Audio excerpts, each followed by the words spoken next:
Hello students, कैसे हैं आप सब। एक बार पुनः आप लोगों के सामने कक्षा 10 के एक नए वीडियो के साथ उपस्थित हुआ हूं।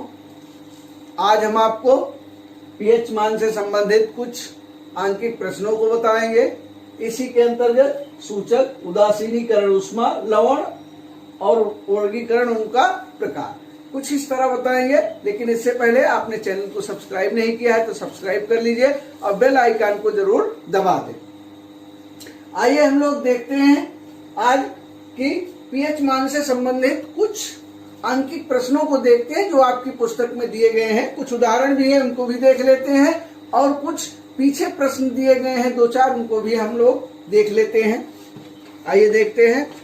आपकी किताब का एक उदाहरण है, 1 बिलियन में हाइड्रोजन आयन का सांद्रण 10⁻⁹ है।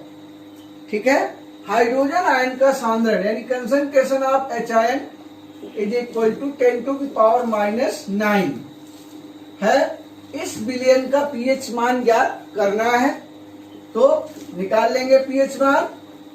पीएच इज इक्वल टू होता है minus log concentration of H।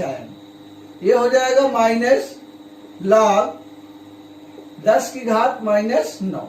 इधर आ जाएगा माइनस माइनस प्लस हो जाएगा, 9 log 10 हो जाएगा। log 10 का मान हम लोग जानते हैं 1 होता है, 9 into 1 इज इक्वल टू 9। अब pH 9 हो गया।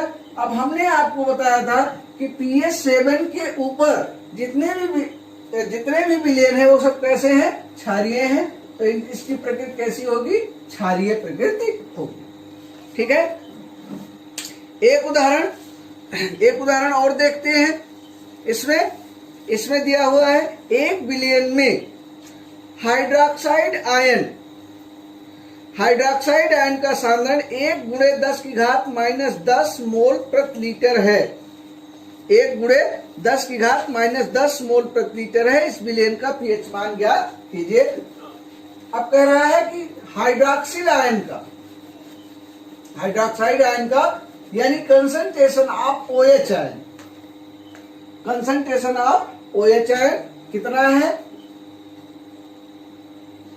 10⁻⁻10 मोल, 1 into 10⁻⁻10 मोल प्रति लीटर है। अब हमको पीएच के लिए क्या चाहिए, कंसंट्रेशन ऑफ H आयन चाहिए, जो हमारे पास अवेलेबल नहीं है। लेकिन हम लोग जानते हैं कि जल का जो आयनिक गुणनफल होता है, जल का जो आयनिक गुणनफल होता है वो होता है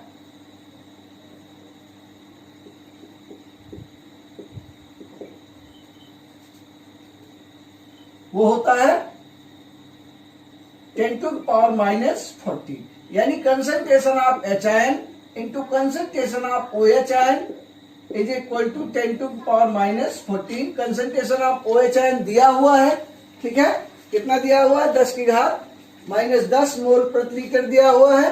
तो यहां से हम कंसंट्रेशन ऑफ H आयन निकाल लेंगे।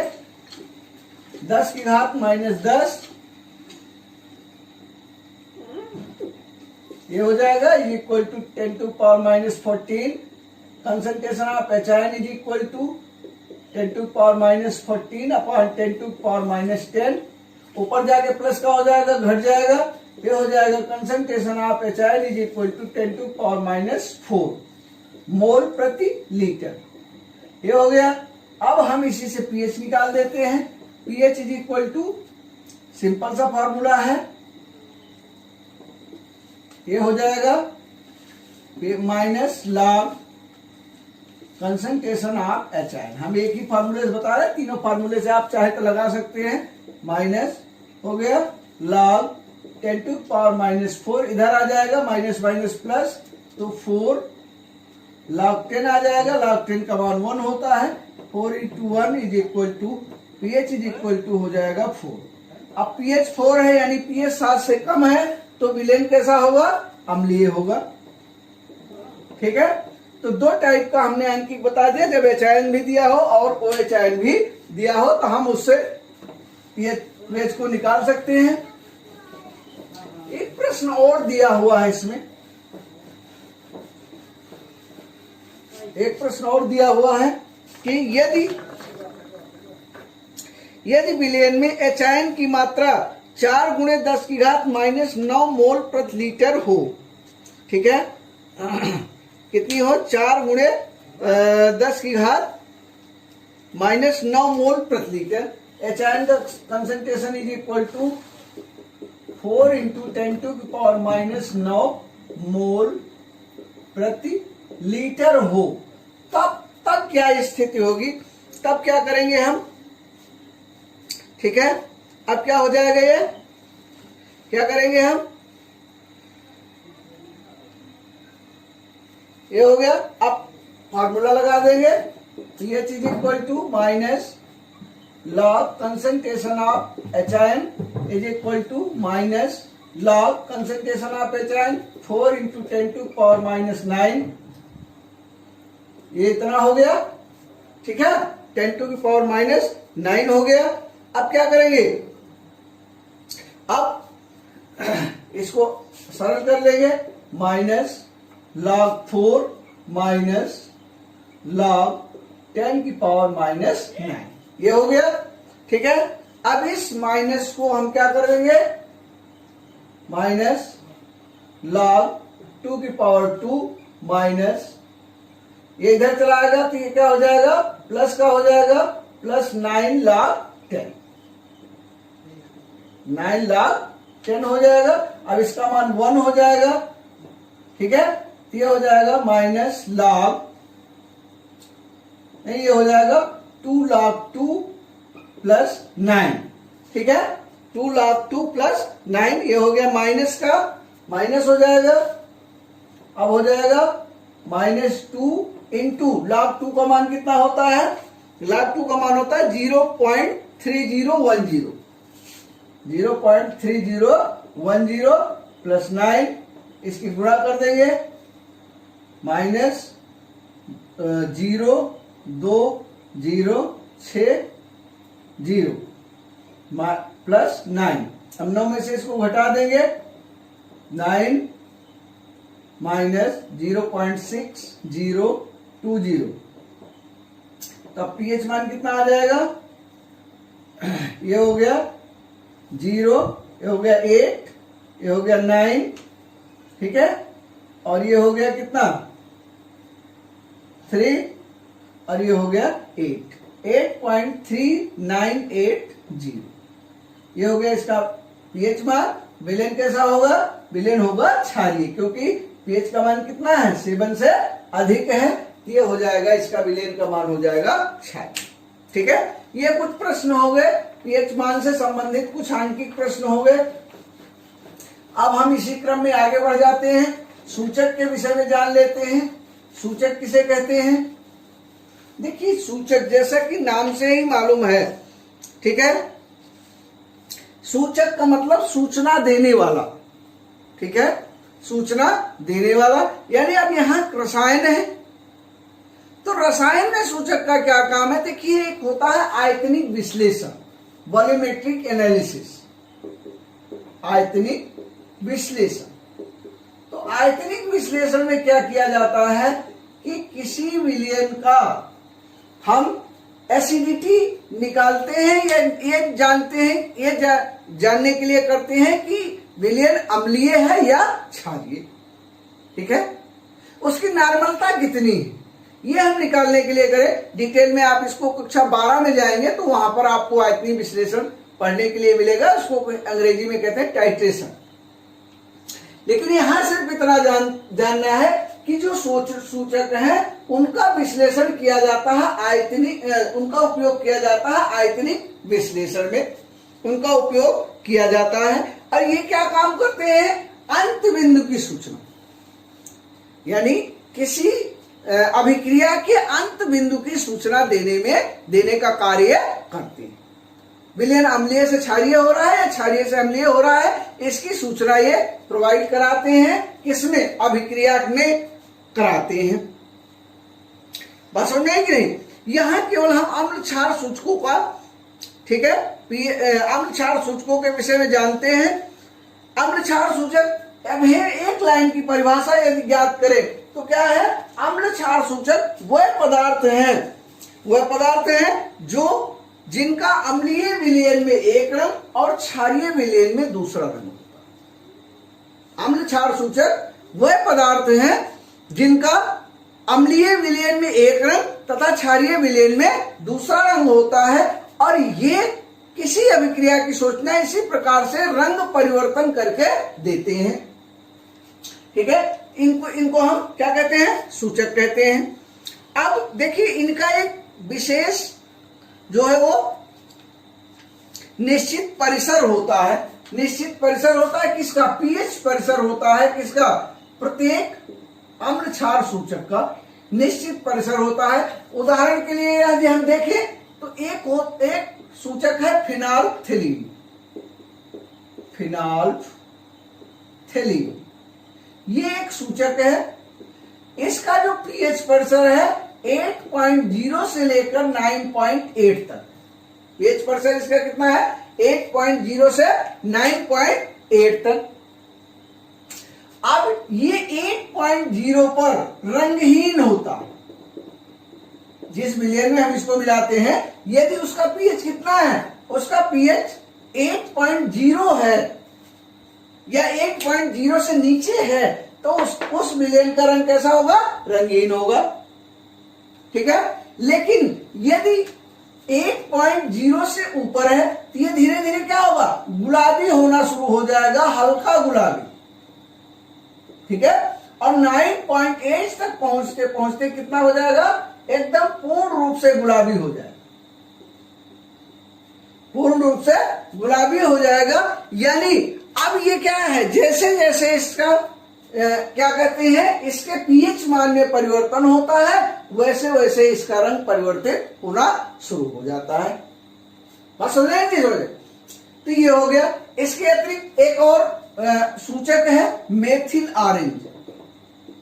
मेथिल ऑरेंज एक सूचक है, ये भी है। इसका पीएच परिसर होता है 3.1 to 4.5। 3.1 से 4.5। 3.1 पर इसका रंग लाल होता है और 4.5 होने के बाद इसका रंग पीला हो जाता है। यानी जब तक विलयन का पीएच मान लाल हो 3.1 होगा या 3.1 से नीचे होगा, इसका रंग कैसा होगा? लाल होगा। और यदि 4.5 हो जाएगा तो इसका रंग क्या हो जाएगा? पीला हो जाएगा। यानी यदि हम किसी विलयन में मिलाएं और उसका पीएच मान कितना है? 3.1 या 3.1 से नीचे है, तो वह कैसा कलर देगा? लाल रंग देगा। और यदि हम उसको हम क्या करें? और क्षारीय करते जाएं, उसका पीएच बढ़ाएं, पीएच मान बढ़ता जाए और पीएच कितना हो जाए? 4.5 हो जाए, तो उसका रंग कैसा हो जाएगा? पीला हो जाएगा। ठीक है, ये हो गया। एक और होता है लिटमस पेपर, कॉमन, जिसको प्रयोगशाला में यूज किया जाता है, लिटमस पेपर। देखिए, इसका जो पीएच परिसर होता है 5.5 से और 7.4। 5.5 पर यह कैसा होता है? लाल होता है, और इस पर क्या हो जाता है? ये नीला हो जाता है। यानी अब यदि नीले लिटमस पेपर को क्या करें? अम्ल में डाल दें। नीले लिटमस पेपर को क्या करें? नीले को अम्ल में डाल दें, तो कैसा हो जाएगा? वो लाल हो जाएगा। ठीक है, और क्षार और लाल लिटमस पेपर को यदि हम क्षार में डाल दें तो कैसा हो जाएगा? नीला हो जाएगा। ठीक है, ये क्षार और अम्ल की पहचान है। यानी इसका जो पीएच परिसर है 5.5 से नीचे यदि विलयन है तो उसका रंग कैसा होगा? लिटमस पेपर का लाल होगा, और 7.4 है तो नीला हो जाएगा। ये हो गया, ये कुछ हो गए क्षार। ठीक है, और एक है सर्वव्यापी सूचक है कोल्थाफ। एक और सर्वव्यापी सूचक है कोल्थाफ। इसका अध्ययन ज्यादा आपके कोर्स में नहीं है, सिर्फ जान लीजिए ये कई सूचकों को मिलाकर के बनाया गया है, इसको कहेंगे कोल्थाफ। ठीक है, देखिए कई सारे सूचकों को फिनाल्फथलीन और मेथिल रेड ये बनाया गया है। Phenolphthalein, phenolphthalein methyl red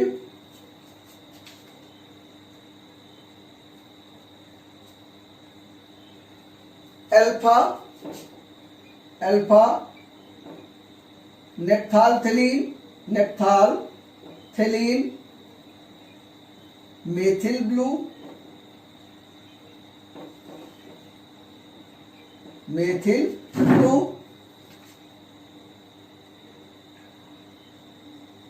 तथा थाई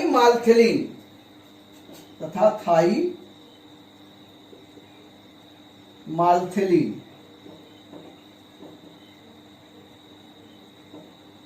को मिलाकर के बनाया गया है मेथिलीन ब्लू। ये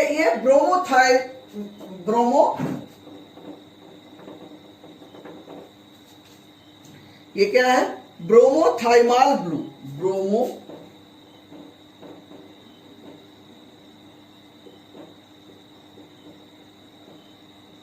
ब्रोमोथाइमाल ब्लू।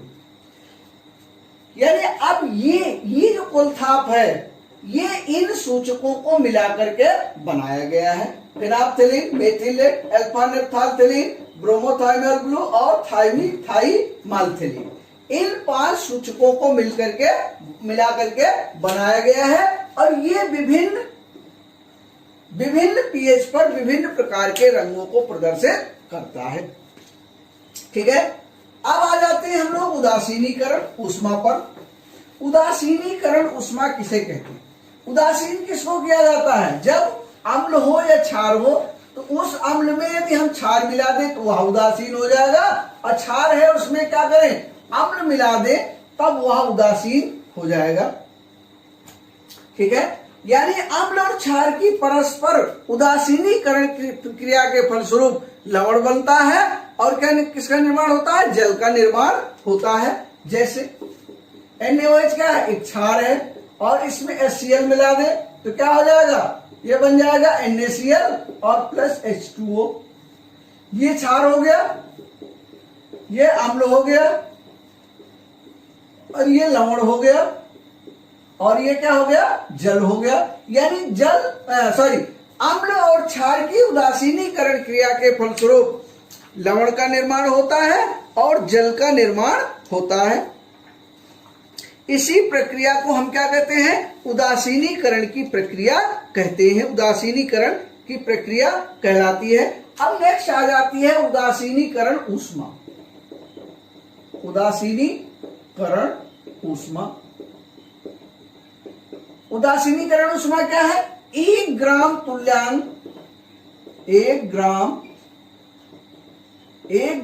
तुल्यांक अम्ल और 1 ग्राम तुल्यांक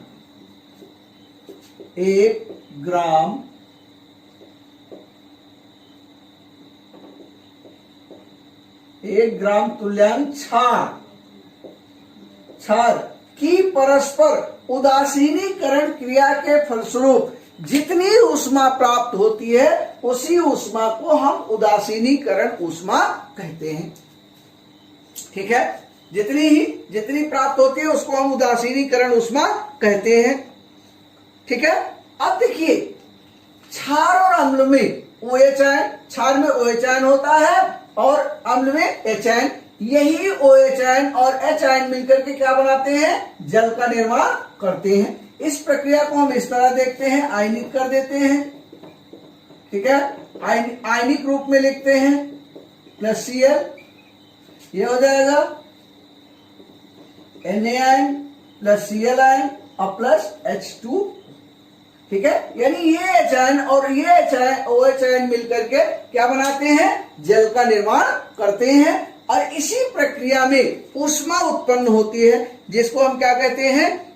उदासीनीकरण ऊष्मा कहते हैं। इस प्रक्रिया में कितनी? 13.7 किलो कैलोरी, 13.7 किलो कैलोरी ऊष्मा उत्पन्न होती है। अब ये क्या है? ये प्रबल क्षार है और ये प्रबल अम्ल है। यानी प्रबल अम्ल और प्रबल क्षार की परस्पर उदासीनीकरण क्रिया के फलस्वरूप जो उष्मा निर्मुक्त होती है, कितनी होती है? 13.7 किलो कैलोरी उष्मा प्राप्त होती है।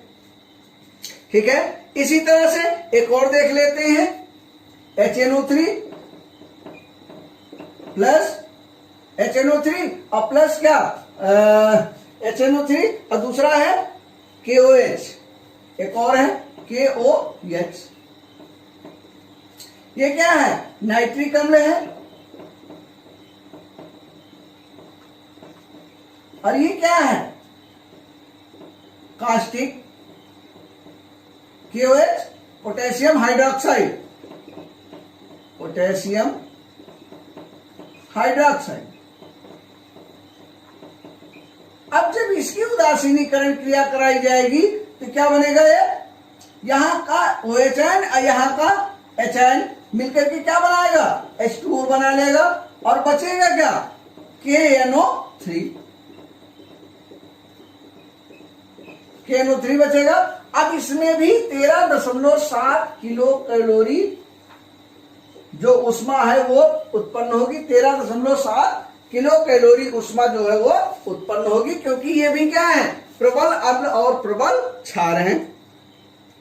ठीक है, एक उदाहरण हम और देख लेते हैं, दुर्बल अम्ल और प्रबल क्षार का। दुर्बल अम्ल और प्रबल क्षार,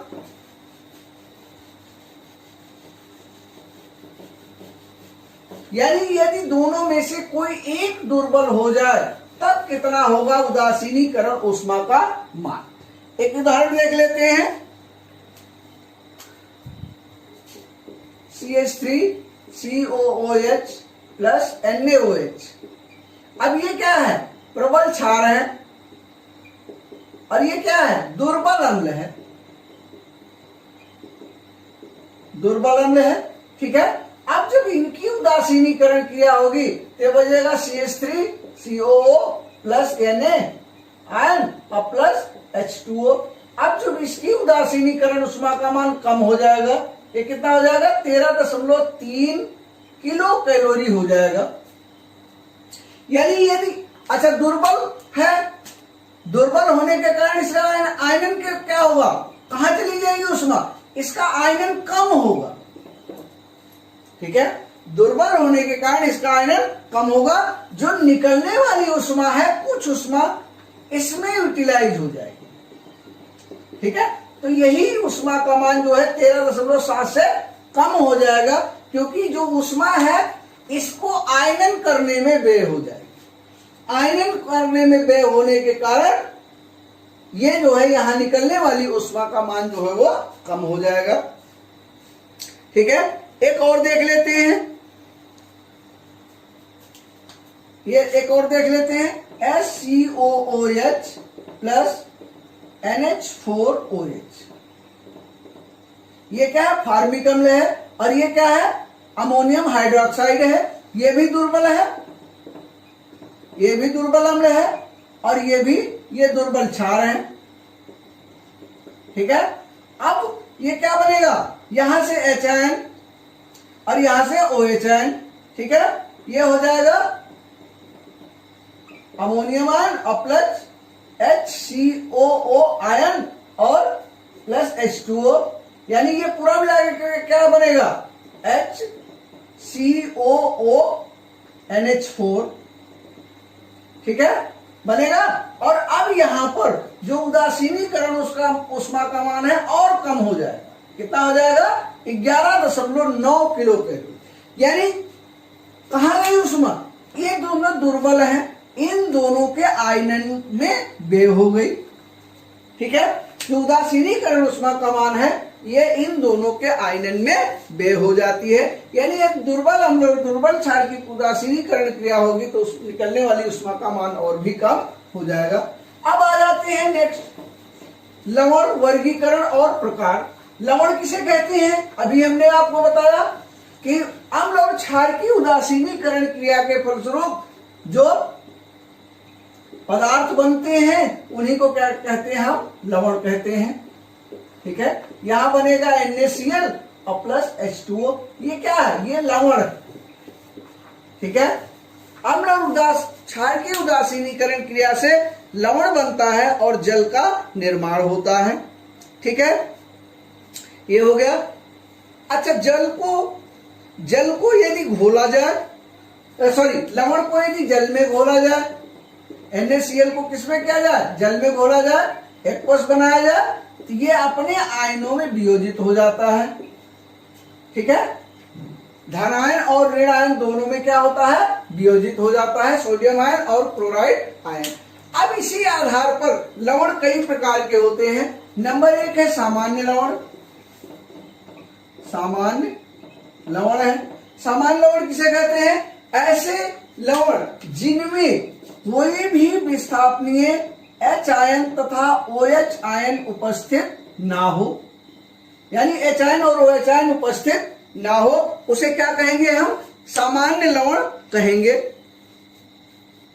ठीक है, सामान्य लवण कहेंगे। ऐसे लवण जिनमें H आयन और OH आयन उपस्थित ना हो, उसको कहेंगे हम लोग सामान्य लवण। ठीक है, ये हो गया। दूसरा आ जाता है अम्लीय लवण। दूसरा आ जाता है अम्लीय लवण। अम्लीय लवण किसे कहते हैं, अम्लीय लवण जैसा कि नाम से ही मालूम हो रहा है, अम्ल। ठीक है, जिसमें विस्थापनीय H आयन उपस्थित हो, विस्थापनीय क्या हो, H आयन उपस्थित हो, उसको हम क्या कहेंगे, अम्लीय लवण कहेंगे। जैसे इसका उदाहरण पहले देख लेते हैं। NaCl और KNO3 इस प्रकार के लवण हैं। NaCl और KNO3 इस प्रकार के लवण हैं। ठीक है, दूसरे का उदाहरण देख लेते हैं। अम्लीय लवण का उदाहरण देख लेते हैं। अम्लीय लवण का उदाहरण है NaHSO4। ठीक है, अब इसमें क्या है, H आयन उपस्थित है। अब यदि इसका हम जलापघटन कराएं तो सोडियम आयन और क्या प्राप्त होगा, H आयन और SO4 आयन, ये प्राप्त होगा। तीसरा है क्षारकीय लवण। क्षारकीय लवण, क्षारकीय लवण में क्या है कि जिसमें कम से कम एक OH आयन, विस्थापनीय OH आयन उपस्थित हो, उसको हम कहेंगे, क्या कहेंगे उसको हम क्षारकीय लवण कहेंगे। ठीक है, जैसे उदाहरण है MgOHCl और क्या है ZnOHCl। एक और उदाहरण देख लेते हैं PbOHNO3। अब देख लें, इसमें सब में OH आयन उपस्थित है, विस्थापनीय OH आयन उपस्थित है। ठीक है, विस्थापनीय OH आयन उपस्थित है, अतः इसको क्या कहेंगे, इसको कहेंगे हम क्षारकीय लवण कहेंगे। ठीक है, अगला आ जाता है चौथा, मिश्रित लवण।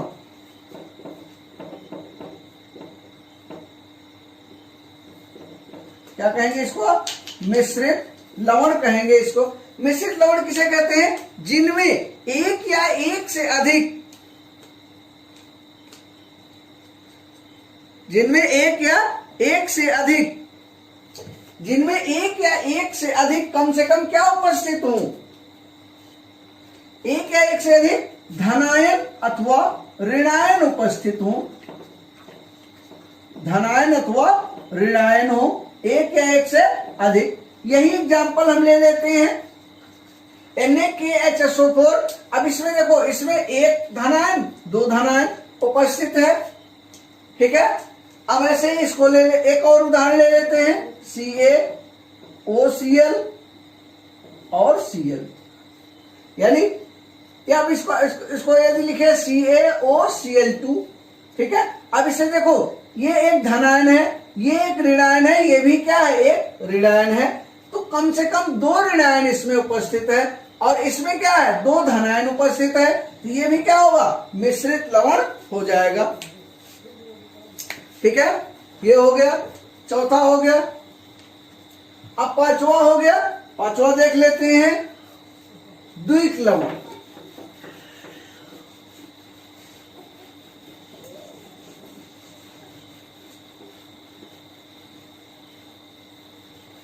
पांचवा देख लेते हैं द्विक लवण।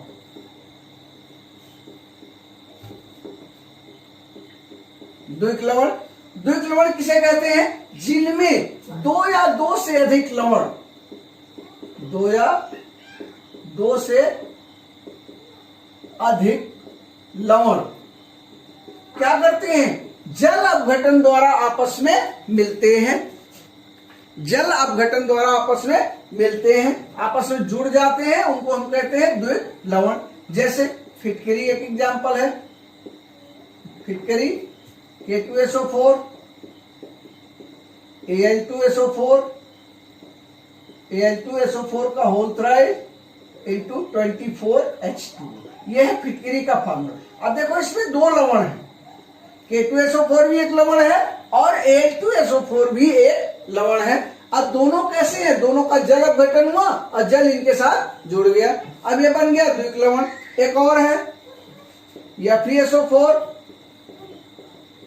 इंटू NH4 का whole twice SO4 into 6H2, ठीक है, ये भी एक लवण है। अब इसमें देखिए, इसमें एक लवण FeSO4 है और दूसरा है NH4 का होल ट्वाइस SO4, ये क्या है? ये भी एक द्विक लवण है। इसको क्या कहते हैं? मोहर लवण कहते हैं। इसको क्या कहते हैं? मोहर लवण। पिछले साल 9th में हमने आपको बताया होगा कि इसको कहते हैं मोहर लवण, इसको कहते हैं फिटकरी,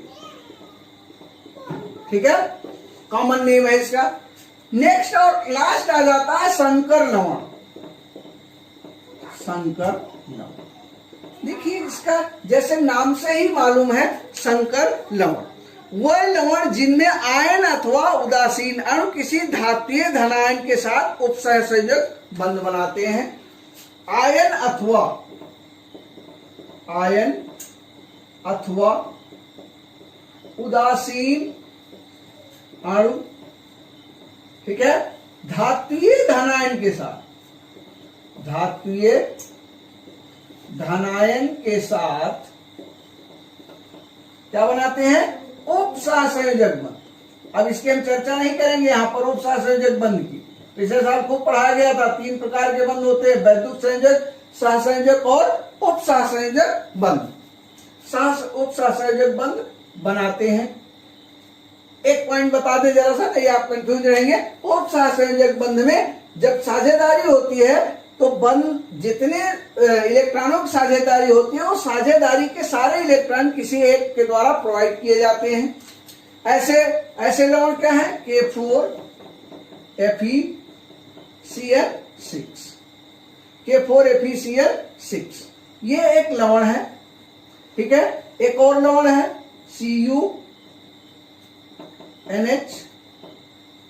NH3 का होल 4 Cl2, ये भी क्या है? एक लवण है, ठीक है।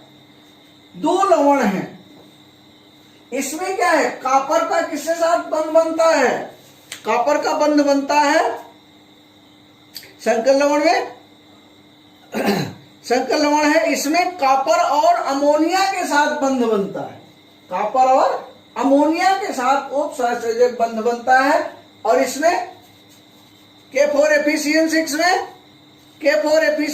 में Fe और Cn के मध्य बंध बनता है। Fe और Cn के मध्य, इन दोनों के मध्य उपसहसंयोजक बंध बनता है, उपसहसंयोजक बंध बनता है। और इसमें इसके मध्य Fe और Cl6 के मध्य उपसहसंयोजक बंध बनता है, ठीक है, उपसहसंयोजक बंध बनता है, ठीक है। एक प्रश्न पूछा जाता है यहीं से कि K4FeCl6 में Fe उपस्थित है, आयरन उपस्थित है, परंतु यह आयरन का टेस्ट नहीं देता है, क्यों? ठीक है, ये पूछा जाता है। K4FeCl6 में Fe उपस्थित है या आयरन उपस्थित है, परंतु यह आयरन का टेस्ट नहीं देता है, क्यों नहीं देता है? यह प्रश्न बोर्ड में एक आध दो बार पूछा गया है। अब क्या करते हैं? देखिए, इसका आयन करा देते हैं। इसका क्या करते हैं? हम आयनन करा देते हैं, K4 या फिर CN6 का क्या करते हैं, आयनन करा देते हैं। जब आयनन होता है तो ये बनता है 4Ki प्लस या फिर CN6 और ये 4 माइनस का आयन, ये 4 प्लस और ये 4 की गुणा 4 माइनस। अब देखिए ये अपने आयनों में वियोजित नहीं होता, इसका एक ही उत्तर है कि संकर आयन ये क्या है, अब ये संकर आयन है। क्या है ये, संकर आयन। ये फिर CN6 क्या है, आयन, संकर आयन है। अब इसका एक ही जवाब है कि संकर आयन अपने आयनों में वियोजित नहीं होते हैं, अपने आयनों में वियोजित नहीं होते हैं, वियोजित नहीं होते। इसी कारण से K4Cl6 Fe का टेस्ट नहीं देता है, या आयरन इसमें उपस्थित होने के कारण भी आयरन का टेस्ट नहीं देता है। ये इसका उत्तर है। ठीक है, आज का वीडियो हमको लगता है बहुत लंबा हो गया इसी चक्कर में। ठीक है, अब इसको हम यही समाप्त कर रहे हैं। यदि कोई चीज समझ में ना आई हो तो हमको पुनः व्हाट्सएप के माध्यम से पूछ सकते हैं। आगे के उसमें हम आगे के वीडियो में लवण का जल अपघटन पढ़ाएंगे। लवण का जल अपघटन के बाद कुछ लवण है उनके निर्माण विधि को भी बताया जाएगा। आज का वीडियो यही समाप्त कर रहे हैं। आप लोगों का बहुत बहुत